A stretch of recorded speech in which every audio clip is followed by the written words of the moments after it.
Hello, I am Emmaline Okongo from Nairobi and we welcome our viewers in Kenya and around the world. This program will focus on matters concerning politics, arts and culture, business and sports. But first, let us have major stories from around the world.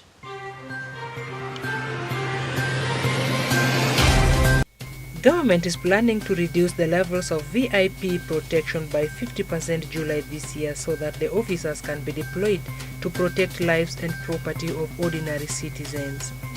At the same time, the government is also rethinking who is a VIP and who deserves to have bodyguards deployed to them for extra security. 6 people are feared dead at Copper Hill Gold Mine in Nyatike, Migori County after the mine they were in collapsed. Confirming the incident, Area Chief Chris Okello said the miners were making their way out of the mine when the walls collapsed, trapping them inside.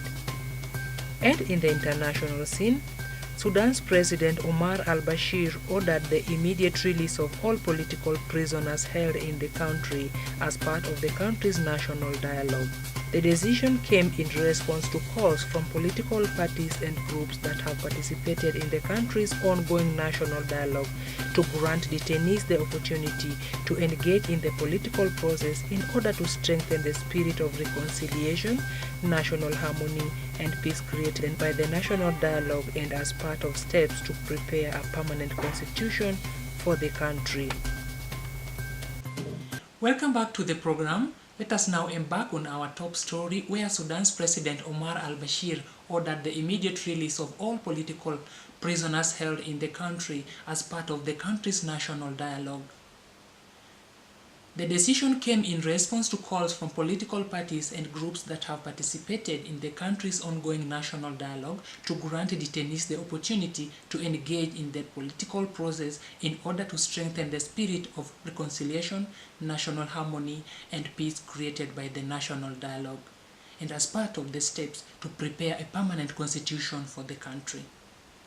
This topic is important to Kenya and Africa because most African countries have experienced political injustices, ethnicity, discrimination, corruption, and poor governance. The topic is relatable to Kenya because recently we saw the Kenyan opposition leader Raila Odinga shaking hands with Uhuru Kenyatta after a long period of time since elections. The leaders shook hands as a sign of putting their political affiliations aside to unite Kenyans. Now, what is your take concerning the handshake? Is this a good initiative for restoring our country? Send us your views, comments to my Twitter handle at Emmaline Okongo, Facebook fan page at Emmaline Okongo. We are now joined by our correspondents live from the ground. Helen Owuor, how is the situation out there? Well, I can say, as you can see, actually, people are going about their daily business as normal, yeah? On a normal day, you will find shops open and people going to shops to buy things and such things. And as you can look around, the shops are open, people are just doing their businesses as usual, yes. Okay, what are people saying regarding the current situation in Kenya? Well, most people are saying that we are at a good state for now, since when you compare the way we are right now and how it was during the election period, things are quite different. People are now more settled and they can do their work very nicely.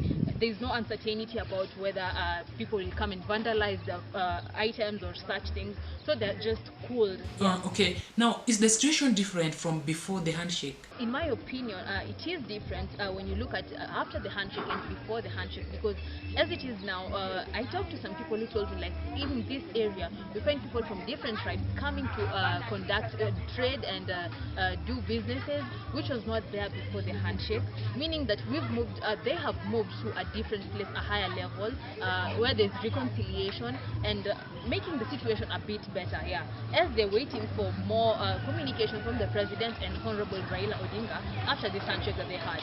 Yes. Well, thank you, Emmaline. That's it. I have. That's all I have from the ground. Yes. Thank you so much, Helen, for coming to us live. That was Helen Owuor coming to us live from Kibera, one of the most hit areas during the election period. And now let us have a look at what people are saying in social media. Yes, I can see Davis Mooley is saying that it is a promising sign to initiate the change and unity that we have always longed for as a country. Hashtag handshake. Thank you so much. Thank you, Danish. And I can see another comment from Kagwanja Kevin. Kagwanja is saying that it is a great first step towards achieving national unity, but it is time action backups the words. Thank you so much, Kevin. Let us continue having the comments from our social media platform. I can see Brenda Nyongeza there saying that I think there's more to the handshake than something to benefit the whole country. As much as it is a good step Raila made, it is shocking and confusing, which makes me think he did it to save his political career, considering he was in the verge of being betrayed by NASA officials. Thank you so much, Brenda Nyongesa.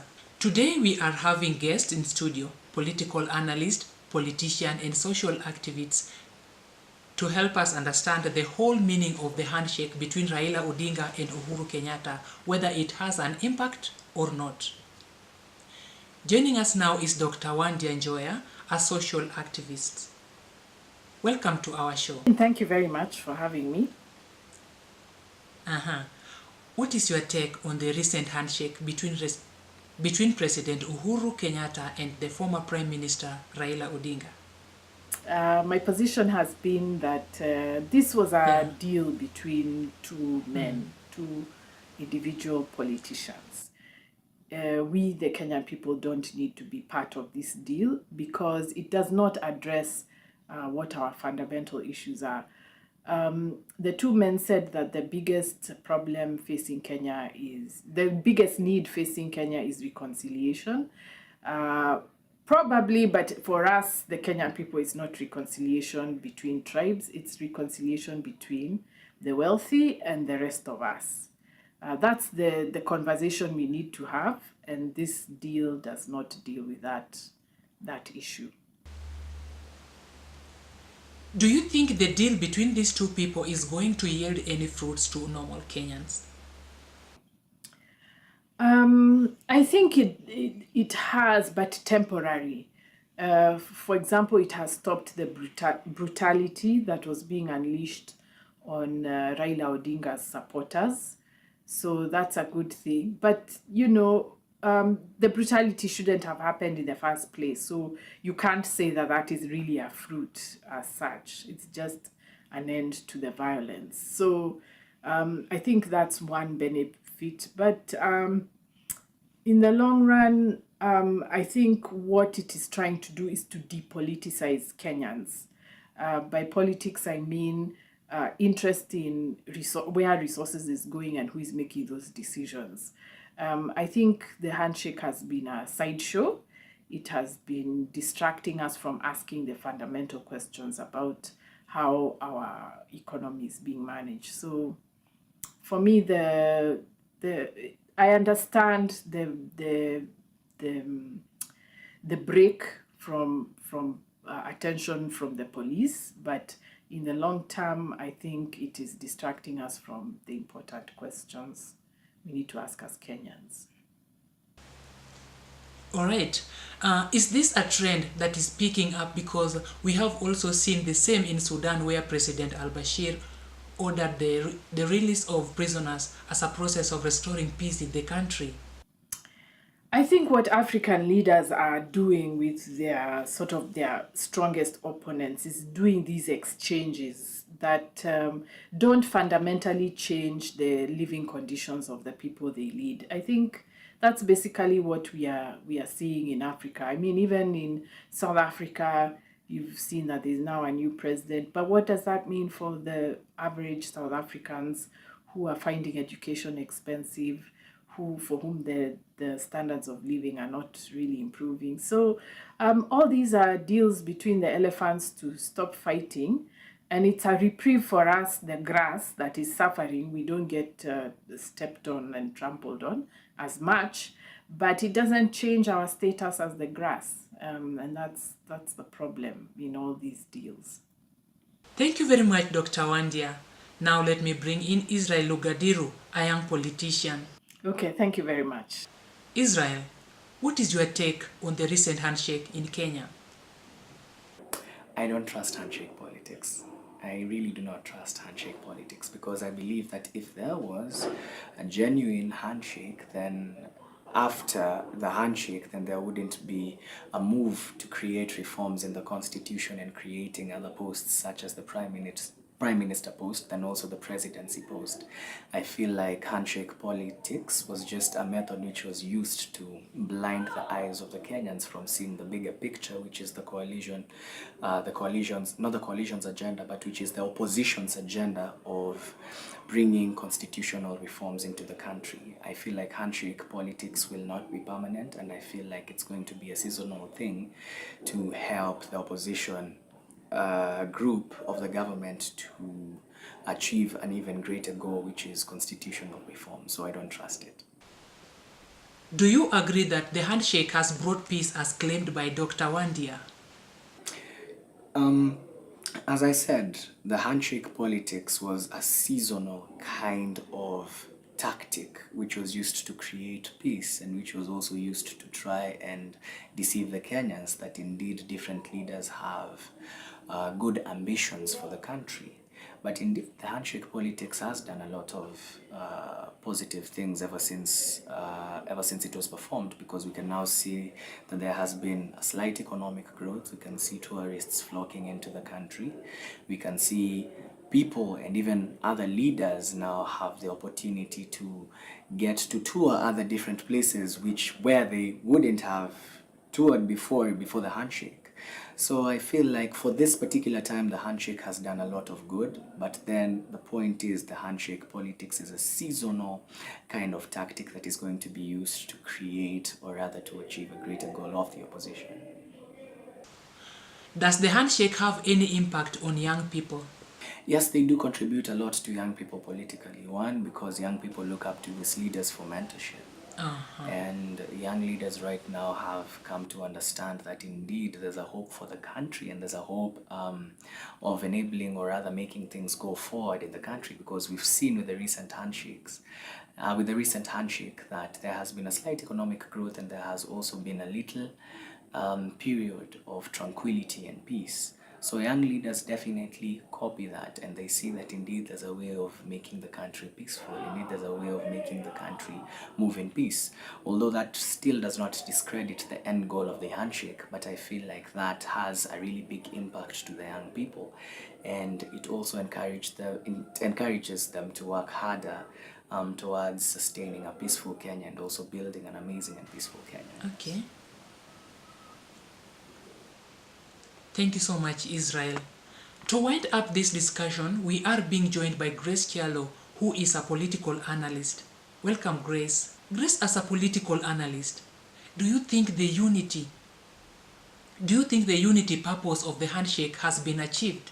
Well, just looking at it from a political perspective, the greeting or the handshake basically is a form of greeting, just to show that the country is in unity, and at no point, and President Kenyatta did make this clear during the CNN interview, and he said that the whole purpose of the handshake was to make it clear that there will be no time that political ambitions or political affiliations will ever affect the future of the country, because the most important thing in the country is peace. And peace was well collaborated in bringing these two leaders together to have them agree to the progress of this country. So it is not about where they belong to, or the political parties they belong to, or what effect they bring to their parties. The most important thing to learn from the handshake is the purpose it served, which was peace. And peace is important in nation building. Grace, was the handshake genuine in your view? I think something to note clearly about the handshake was that before that happened, there must have been a form of understanding between these two leaders and the political parties they belong to. This was not something to fear, because it's been done before during the referendum. So it was a good way of bringing these two people together. There's no ulterior motive, and there's no other way to just explain the sincerity in having two grown-up gentlemen who are two important leaders and influencers in a country come together to agree for the future of the country. So there's nothing cynical about the handshake. It was definitely a way to show that nothing cuts across peace except these two people coming together in agreement and not this political tension, just to put an end to the political sarcasm that was all over the country. Thank you so much, ladies and gentlemen, for joining us in our show today. Thank you so much for having me. Yeah, I can see the conversation is going on. Your comments are here with me. Thank you so much for commenting. And now concerning the topic, my opinion is that in the context of Kenya, politicians struggle for power through unfair and predetermined electoral process, which invariably threatens to tear the fragile country apart. This is because Kenyan state institutions, including IEBC, are not equal to the task. This leads to the widespread belief that the election was manipulated in favor of one political party in 2007 election. That is all we had for you today. Keep the conversation going on our social media platforms at Emmaline Okongo. Thank you for watching. Feel free to join us next time, same station with me, Emmaline Okongo.